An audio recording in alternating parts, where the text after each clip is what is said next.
Congratulations if you've decided to breastfeed. This is the best start in life you can give your baby. Breast milk is unrivaled as the ideal food. Not only has it the perfect mix of nutrients, but also all of the infection-fighting antibodies your baby needs.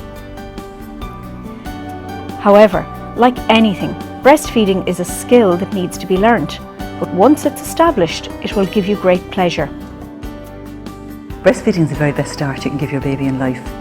It is a very special, unique formula, tailor-made for babies. It actually protects your baby against all known infections, particularly ear infections and chest infections, and also protects your baby against viruses. We now know that breast milk also helps develop your baby's nervous system. For you, breastfeeding is really good. It helps you build up a unique bond with your baby, because when you breastfeed, you release lots of lovely hormones that help and aid this bonding. It also helps you get your figure back, because you burn up 500 calories more per day when you breastfeed. And it has a great protection against ovarian cancer, breast cancer and osteoporosis. While you're still pregnant and in the early days after the birth, your breasts begin to produce a substance called colostrum. This is extremely easy for your baby to digest, making it the perfect first food. The first hours after delivery is the ideal time to get started on your breastfeeding. Breastfeeding on demand is recommended with breastfeeding. That doesn't mean leaving the baby asleep all day, particularly in the early days and weeks of breastfeeding. Babies should be woken up every 3 to 4 hours if they're not demanding feeding. However, breastfed babies can often feed much more frequently than that.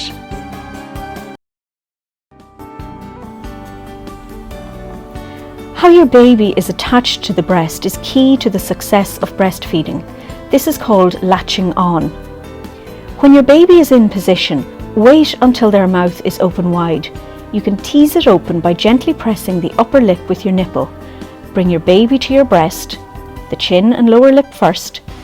Baby's mouth should cover all your nipple and about 1 inch of the brown circle, the areola, around your nipple. Your nipple should touch the roof of the baby's mouth with his tongue underneath. Once your baby has a good latch on, there'll be a period of quick suckling to get the milk flowing, and then rhythmic suckling. When your baby is properly attached to your breast, you'll notice that his mouth is wide open with a big mouthful of breast, and his top and bottom lip are curled out, like the letter K. His cheeks are full and rounded, and his chin is pressed into your breast. The suckling pattern changes from short sucks at the beginning to long, deep sucks with pauses. There are many different ways to position and attach your baby, but there's some key principles. So I'm going to talk you through a number of different holds. The first thing I would say to mums is get yourself comfortable. Finding a position that suits you and your baby is important for successful breastfeeding. Make sure you're comfortable and well supported. Use pillows or cushions if necessary. And whether you're sitting up or lying down, keep a drink close by, and most of all, relax.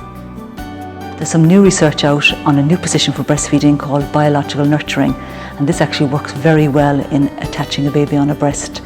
In this position, the mother is not sitting up bolt right upright or lying down. She's semi-inclined and she's lying the baby on top of her body. And in this position, the baby actually self-attaches.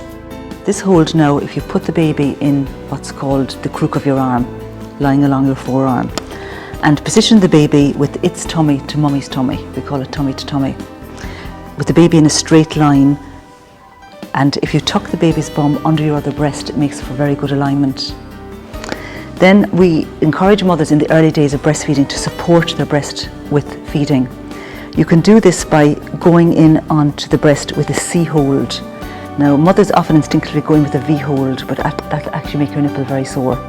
So if you support the breast in a C hold with the under finger well away from the areola, that will actually make a very good shape of the breast for your baby. It's tummy to tummy, it's nose opposite nipple, and it's a C hold on the breast. And when the baby opens his mouth, you bring the baby swiftly onto the breast. So we say bring the baby to the breast and not the breast to the baby. This will actually make for very good attachment. Another variation of this hold is actually something called the cross cradle hold, and a lot of new mums like to initiate this with breastfeeding because they feel they have a lot of control in the actual initiation of the latch. In this, it's similar to the first hold, except you're doing the C hold with your other hand, and you're holding the baby's back and neck with the baby in straight alignment again. So it's very important that you hold the baby's back and neck, and again you're supporting the breast in a C shape. And you're bringing the baby to the breast, waiting for the baby to make a large open mouth, and when it makes a large open mouth, you're swiftly bringing it onto the breast, and then you can put your arm around the baby like this and relax into a nice comfortable breastfeed. There's another hold you can use for breastfeeding called the rugby hold or the football hold. So in this hold you support the baby's back and neck, let the baby lie along your arm and tuck the baby underneath your breast. And in this position use the same principles of nose opposite nipple and bring the baby to the breast with a wide open mouth. This is a very good position to use for babies, particularly twins. Another way of breastfeeding your baby is lying on your side with your baby tucked up beside you. A lot of mums breastfeed lying down in bed, particularly late during the night. With this, the mother lies on the bed with two pillows, usually her head on the pillow and her shoulders on the bed, and tucks her baby up beside her, nose opposite nipple. Again, it would be the same principles of bringing the baby swiftly onto the breast when the baby makes a wide open mouth. This is a really comfortable way to feed a baby. There are lots of good indicators that breastfeeding is going very well by looking at your baby's output.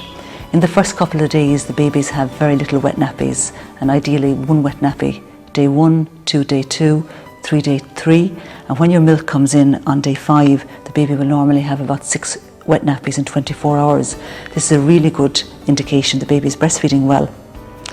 Another very good indication is actually looking at the stools.